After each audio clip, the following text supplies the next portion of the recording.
Meninas, meninos, olá! Vocês fizeram recentemente o simulado FUVEST segunda fase dentro do material poliedro. Eu vou fazer agora nesse videozinho a apresentação das 3 questões da minha frente, da frente 2 de Geografia. Vamos trabalhar as respostas da questão, comentários sobre a resposta proposta pelo autor desta questão e alguns comentários gerais sobre cada uma das questões e sobre o simulado em geral. Então vamos começar essa atividade a partir de agora. Correção do simulado poliedro FUVEST segunda fase, Geografia, frente 2. Vejamos, temos aí a nossa primeira questãozinha, a questãozinha 4 entre as questões de Geografia. Apesar das promessas daí advindas de redução do uso intensivo de agrotóxicos que marca o modelo de produção da Revolução Verde, a trajetória adotada pelas empresas tem privilegiado o desenvolvimento de sementes resistentes a esses produtos, com o respectivo aumento de seu consumo corroborando a continuidade de paradigma já instalado, ou seja, a biotecnologia não representaria ainda um fator capaz de substituir o anterior, insumos químicos, e sim uma técnica complementar capaz de garantir a continuidade do modelo de produção já instalado. Então o autor está criticando a ideia de revolução verde e avanço da biotecnologia da segunda revolução verde, como por exemplo o uso de organismos geneticamente modificados, sementes geneticamente modificadas, vulgarmente ditas transgênicas, não é? E daí o uso desses produtos que se insere a uma lógica do capital mundial, da produção e comercialização de mercadorias agropecuárias que se inserem em cadeias produtivas agroindustriais, que se prestam ao fornecimento de matérias-primas para essas cadeias produtivas agroindustriais, frequentemente nem mesmo alimentares. E isto envolve um avanço tecnológico com uma série de problemas socioambientais decorrentes. Mas vejamos o que a questão está pedindo sobre esse texto base. Com base no texto, responda o que se pede. Qual o posicionamento do autor no que se refere à biotecnologia? Cite 2 inovações no setor agrícola decorrentes da Revolução Verde. Caracterize uma técnica agrícola alternativa aos modelos de produção da Revolução Verde. Então vejamos.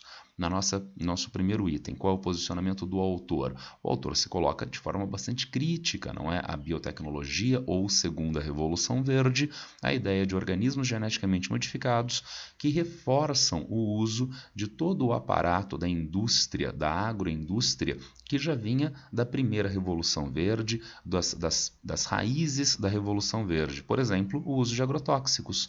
Agrotóxicos são do início da revolução verde, agrotóxicos vêm das primeiras décadas do século XX, depois da Primeira Guerra Mundial, e esses agrotóxicos não são banidos com a segunda revolução verde, a biotecnologia. Os transgênicos aumentam o uso desses agrotóxicos, principalmente herbicidas, no controle de ervas invasoras, de plantas não comerciais na lavoura. E, portanto, há uma continuidade das necessidades empresariais dentro da biotecnologia da segunda revolução verde e não uma forma sustentável do ponto de vista ambiental e social. Tudo bem?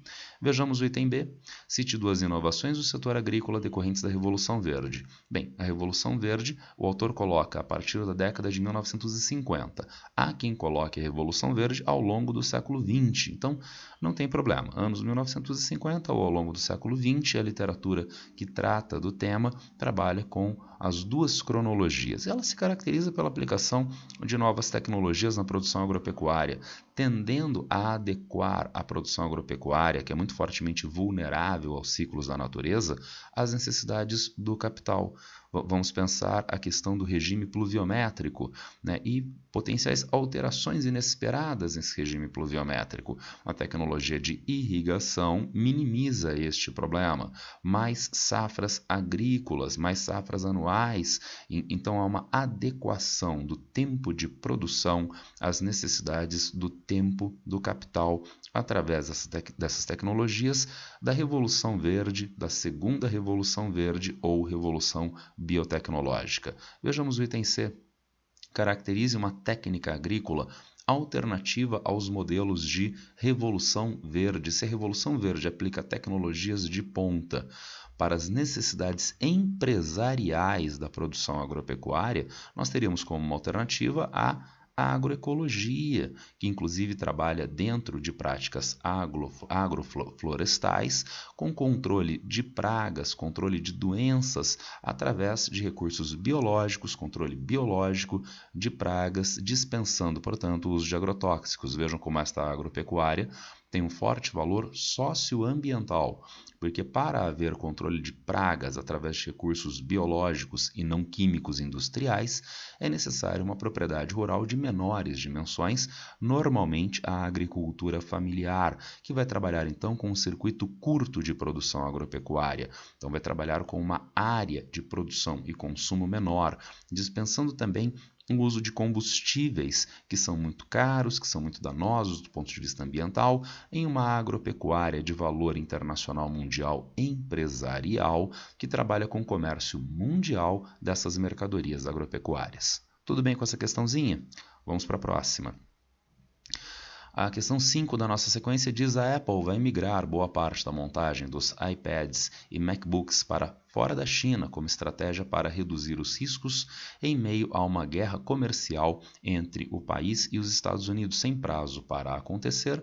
A alteração ocorrerá mais especificamente em fábricas da Foxconn, que passarão a operar no Vietnã na metade de 2021. O objetivo é diversificar a produção e depender menos da produção chinesa. Segundo aqui, nós temos o texto base do Tecmundo, tá? Do Tecmundo, mas vejam, é de 27 de novembro de 2020, tá certo? Então, é do ano passado, é de governo Donald Trump.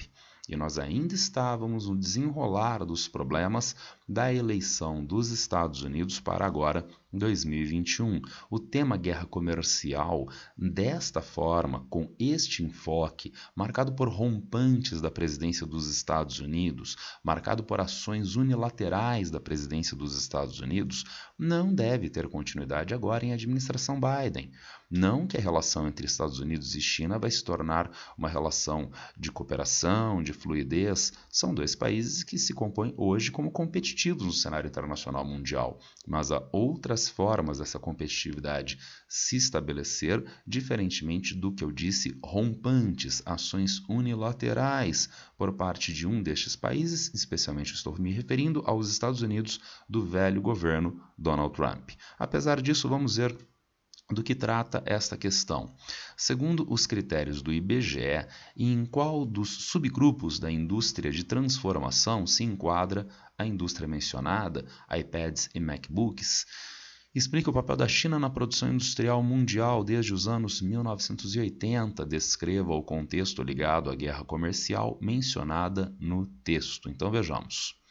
Na nossa primeira questãozinha, segundo os critérios do IBGE, em qual subgrupo da indústria de transformação se enquadra a indústria mencionada? O autor diz bens de consumo, indústria leve. Sim, acho que não temos outra coisa para responder. Uma pequena crítica ao preciosismo aqui do enunciado. Segundo os critérios do IBGE, dificilmente no exame do vestibular nós vamos encontrar esse nível de preciosismo, tá certo? Então, o item A poderia ser melhor composto, mais realisticamente em relação ao vestibular, em qual subgrupo da indústria. Então, o aluno vai utilizar uma classificação que ele aprendeu no ensino médio. Essas classificações são diversas, essas classificações têm validade dentro do arcabouço teórico no qual ela se encontra e provavelmente a grade do vestibular validaria todas elas e não pedir especificamente a classificação do IBGE. Isso é coisa, por exemplo, de produção textual, produção de trabalhos acadêmicos. Então, você está escrevendo um artigo científico, você coloca uma classificação e você remete ao arcabouço teórico da sua classificação, mas isto lá na academia e não no ensino médio, no exame vestibular, tá certo? Vejamos B. Explica o papel da China na produção industrial mundial desde os anos 1980. A China, então, passou a liderar esta produção industrial mundial. É o motor industrial que nós encontramos no mundo de hoje. Vamos ver o que o autor da questão colocou como resposta? A partir dos anos 1980, a China passou a investir intensamente no desenvolvimento tecnológico nacional.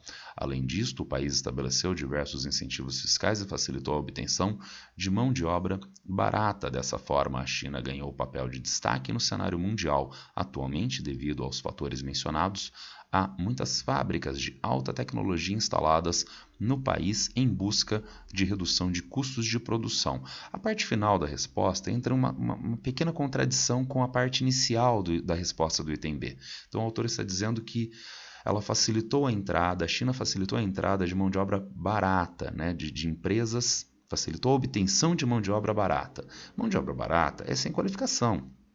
Então, na verdade, hoje a China tem, a partir de investimentos bastante fortes no sistema de ensino básico, no sistema de ensino superior, a formação massiva de força de trabalho de alta qualificação, que esta sim possibilita a entrada de empresas de alta tecnologia estrangeiras, além do desenvolvimento de empresas de alta tecnologia nativas. Se o texto está orbitando a Apple, né, a produção da Apple, nós temos, por exemplo, na China, a Huawei, né, que é uma das 3 maiores empresas de smartphones do mundo, junto com a própria Apple e a Samsung sul-coreana, tudo bem?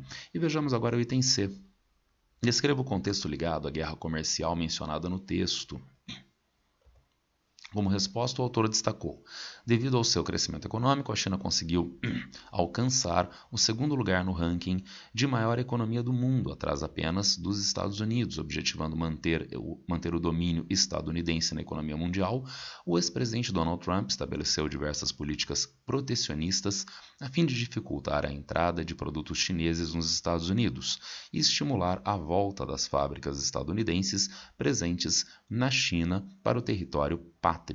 Essas ações provocaram uma guerra comercial entre a China e os Estados Unidos que parece longe de acabar. Apesar de haver um novo governo na Casa Branca, em encontros recentes os dois países se mostraram dispostos a continuarem realizando práticas que buscam atrair cada vez mais empresas e capital para os seus respectivos territórios e, desse modo, se tornarem hegemônicos.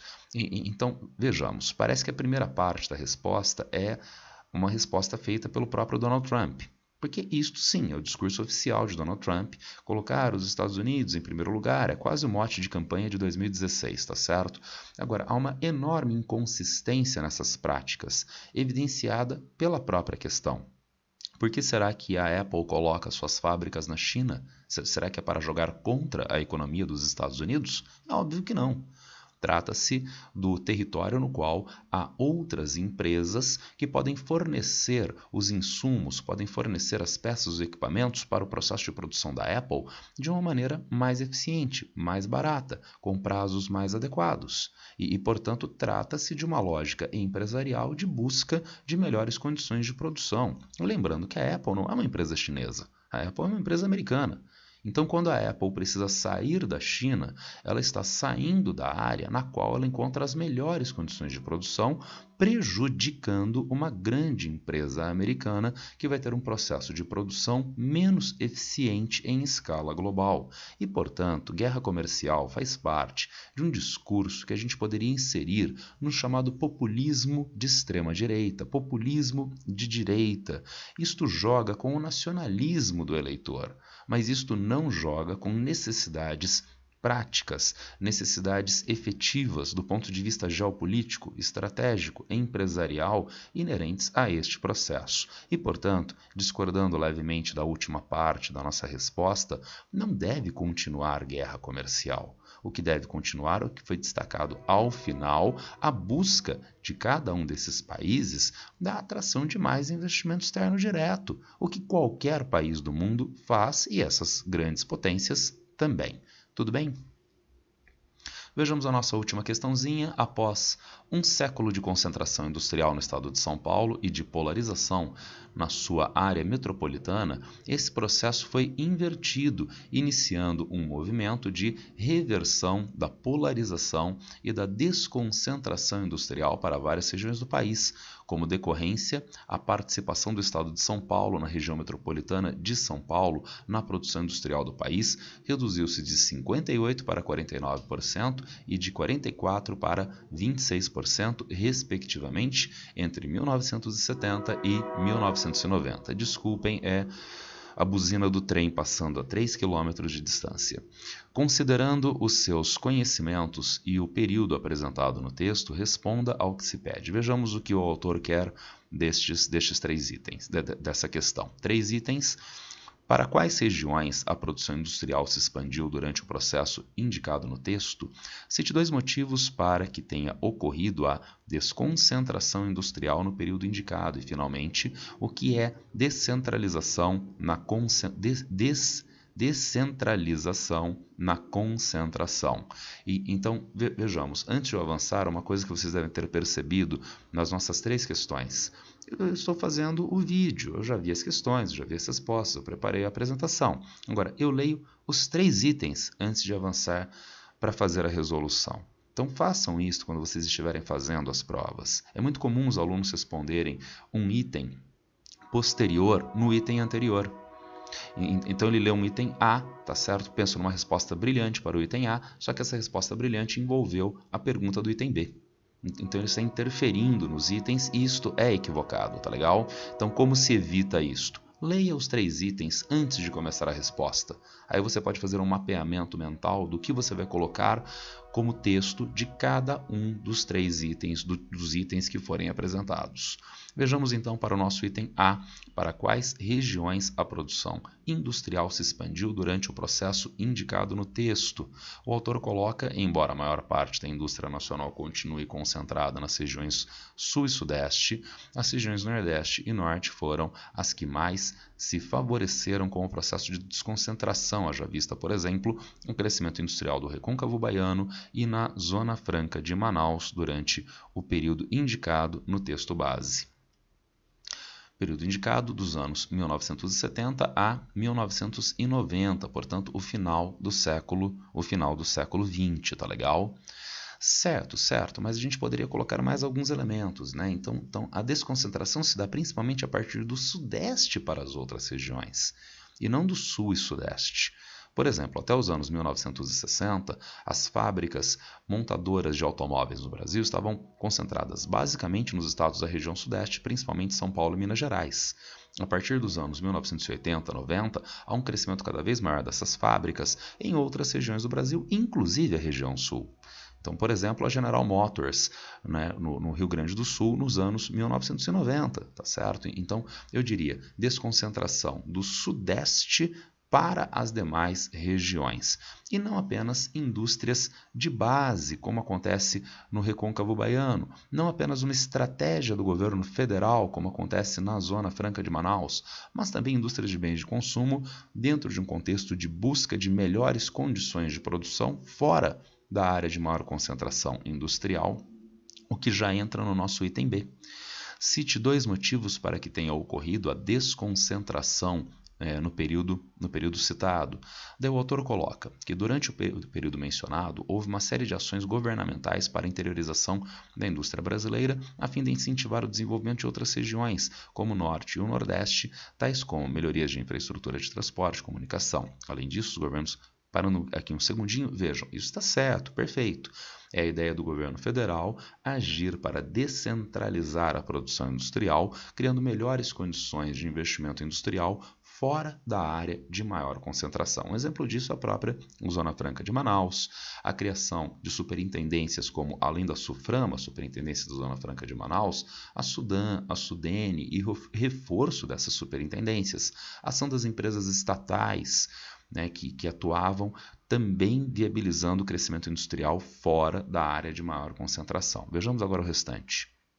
Além disso, os governos estaduais receberam permissão para oferecerem incentivos fiscais para a implementação de projetos industriais, em um contexto no qual as importações representaram uma competição forte para a já tardia indústria nacional. Esses fatores levaram as plantas industriais a buscarem locais com melhores condições fiscais, mão de obra barata, boa infraestrutura e transporte e terrenos praticamente gratuitos em caso de concessões governamentais. Além disto, ampliando-se a malha industrial do Brasil, desconcentrando sua presença nos estados de São Paulo, que já deteve 58% desta malha. Perfeito, trata-se da chamada guerra fiscal ou guerra dos lugares, viabilizada a partir da Constituição de 1988, que deu margem para os estados alterarem as suas alíquotas de cobrança de ICMS, tornando então os estados mais favoráveis à atração de investimentos industriais.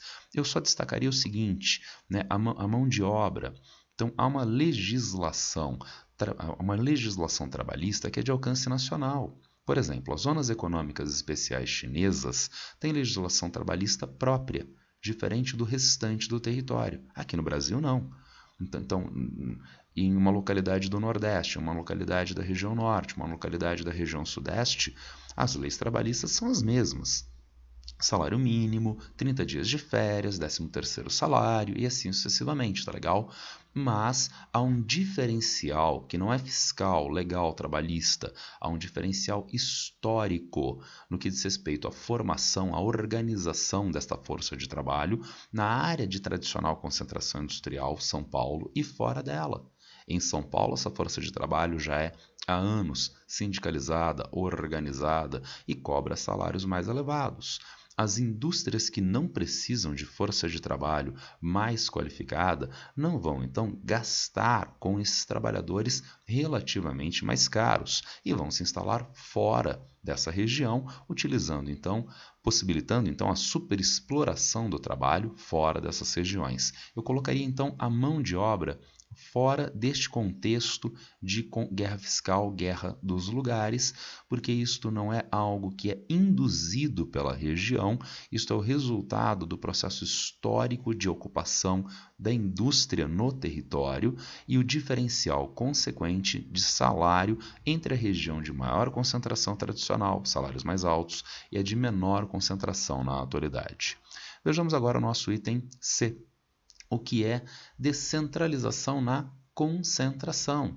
Trata-se de uma expressão cunhada por Milton Santos. Não era necessário colocar isto na sua resposta, tá legal? Ninguém vai cobrar de você que você seja especialista na literatura técnica em geografia, tá certo? Então, para se referir ao fato de as indústrias, apesar de estarem mais dispersas no território nacional, continuarem concentradas no eixo sul-sudeste. Estudos revelam que muitos estabelecimentos industriais deixaram centros industriais tradicionais, como Rio de Janeiro e São Paulo, devido aos custos de produção elevados, porém se instalaram, em sua maioria, em outros estados e municípios nessas mesmas regiões, dado que esses novos locais apresentam uma infraestrutura semelhante à dos centros, além de condições de produção mais competitivas.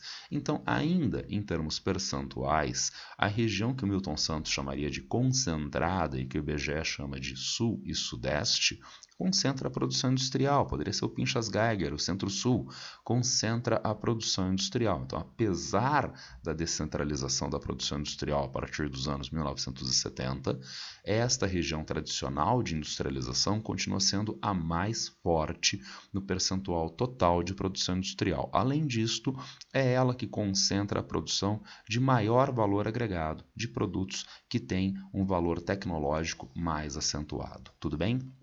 Vimos então com isso as nossas questõezinhas do simulado, as nossas 3 questões de geografia. Se alguém tiver alguma dúvida, tiver algum problema em relação a essas 3 questões, basta me acionar a qualquer tempo nas redes sociais. Abraço para todo mundo, boa sorte!